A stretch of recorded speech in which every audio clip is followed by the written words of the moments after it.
बांका के मदरसे में हुए विस्फोट के बाद राज्य में मदरसे और मस्जिद को लेकर बयानबाजी तेज हो गई है। एक तरफ भारतीय जनता पार्टी के हरिभूषण ठाकुर बचौल हैं, जो लगातार अपने बयानों से राज्य की राजनीति में गर्मी बढ़ा रहे हैं, तो दूसरी तरफ भारतीय जनता पार्टी के अन्य नेता तथा मंत्री भी लगातार मदरसे और मस्जिदों की कार्यशैली पर सवाल उठा रहे हैं। अब धर्म के नाम पर हो रही इस लड़ाई में पूर्व मुख्यमंत्री जीतन राम मांझी भी कूद पड़े हैं। उधर मदरसे में हुए बम ब्लास्ट को लेकर शक की सुई पश्चिम बंगाल तक पहुंच चुकी है। पहले झारखंड और पश्चिम बंगाल का नाम इस मामले से जुड़ गया है। बताया जा रहा है कि जब मदरसे में विस्फोट हुआ तो उसके बाद इमाम वहां से भागने की फिराक में था, लेकिन वह झारखंड नहीं पहुंच सका। इसके अलावा भी इमाम को लेकर कई प्रकार की जानकारी सामने आई है। घटना के बाद से अभी भी पुलिस के हाथ कोई बड़ा सबूत नहीं आया है। गांव में मौजूद महिलाएं जांच करने वाली टीम को किसी प्रकार का सहयोग भी नहीं दे रही है, जिससे मामले की जानकारी मिल सके। हालांकि ग्रामीणों के हवाले से कई जानकारी सामने आई है, जिसके बारे में हम आगे बातचीत करेंगे। नमस्कार, मेरा नाम है मोहित कुमार सिंह और आप देख रहे हैं जनता जंक्शन का विशेष कार्यक्रम एक्सप्लेनर।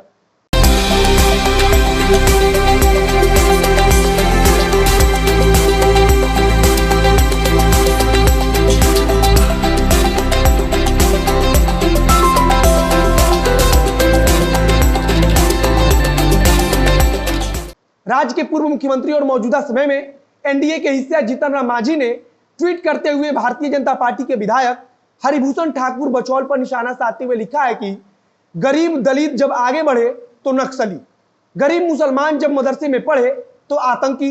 भाई साहब, ऐसी मानसिकता से बाहर निकलिए, यह राष्ट्र की एकता और अखंडता के लिए ठीक नहीं। इसके बाद जीतन राम मांझी ने लिखा है कि हम बांका बम विस्फोट की घटना की उच्च स्तरीय जांच की मांग करते हैं। जीतन राम मांझी के पूर्व नीतीश सरकार में मंत्री जमा खान ने भाजपा विधायक हरिभूषण ठाकुर को लेकर बयान दिया था। हरिभूषण ठाकुर बचौल ने बांका में मदरसे के अंदर हुए विस्फोट पर कहा था कि मदरसे के अंदर आतंकवाद की शिक्षा दी जाती है, सरकार को मामले की उच्च स्तरीय जांच करानी चाहिए। हरिभूषण ठाकुर बचौल ने आगे कहा कि मदरसों में दलित और पिछड़े वर्ग के लोगों को प्रताड़ित करने की शिक्षा दी जाती है। उनके अनुसार मदरसों के अंदर बताया जाता है कि कमजोर वर्ग को इतना परेशान करो कि वह मजबूर होकर इस्लाम धर्म कबूल कर ले। अब भाजपा नेता के इस बयान पर मंत्री जमा खान ने पलटवार किया था। उन्होंने कहा था कि मदरसों के अंदर बच्चों को शिक्षा दी जाती है और मस्जिदों के अंदर भाईचारा सिखाया जाता है। इसके अलावा भारतीय जनता पार्टी के कई नेता जो संगठन में महत्वपूर्ण जिम्मेदारी निभा रहे हैं, उनकी तरफ से भी लगातार मदरसे में हुए विस्फोट के बाद मदरसों की कार्यशैली पर सवाल उठाया जा रहा है। अब अगर बांदा स्थित मदरसे में हुए विस्फोट के बारे में बात करें तो पता चलता है कि जिस इमाम की मौत हुई है वह झारखंड का रहने वाला था और इस मदरसे में कुछ दिन पहले ही आया था।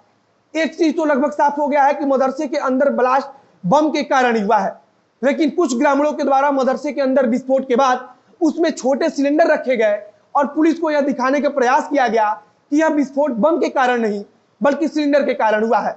जांच करने गई टीम ने जब सिलेंडर को देखा तो पाया कि वह बिल्कुल ठीक है और उसमें किसी प्रकार का ब्लास्ट तो हुआ ही नहीं है। गांव में कोई पुरुष मौजूद नहीं है, वे सब के सब फरार हैं।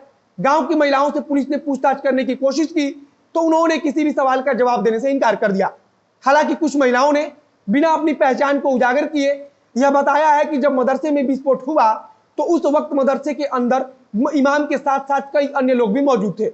पुलिस को घटनास्थल से बम बनाने का कुछ सामान भी मिला है।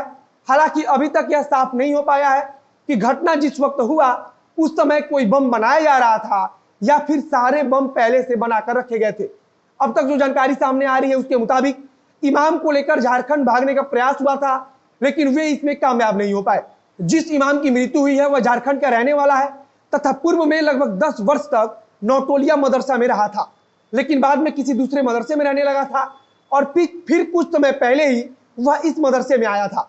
जांच करते हुए पता चला है कि इमाम हमेशा किसी काम को लेकर बंगाल आता जाता रहता था, लेकिन पुलिस अभी इस बारे में कुछ भी बोलने से इनकार कर रही है।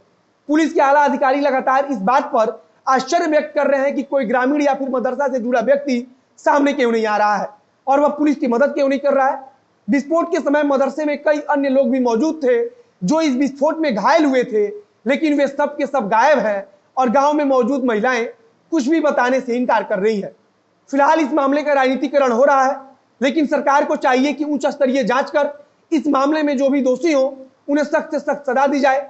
हमेशा से ऐसी घटनाओं को सामने आना कहीं ना कहीं सरकार के रवैये पर भी सवाल खड़ा करता है और इस लिहाज से सरकार को कोई कड़ा फैसला लेना ही होगा। वीडियो को समाप्त करते हैं। आगे जो कुछ नई जानकारी आएगी उसे हम आप तक पहुंचाते रहेंगे। वीडियो अच्छा लगा तो शेयर कीजिए, अगर फेसबुक पर देख रहे हैं तो पेज को लाइक कीजिए, और अगर यूट्यूब पर देख रहे हैं तो चैनल को सब्सक्राइब कीजिए। मिलते हैं फिर बहुत जल्द अगले वीडियो में। कैमरे के पीछे खड़े हैं पीयूष चौरसिया और मैं मोहित कुमार सिंह। धन्यवाद।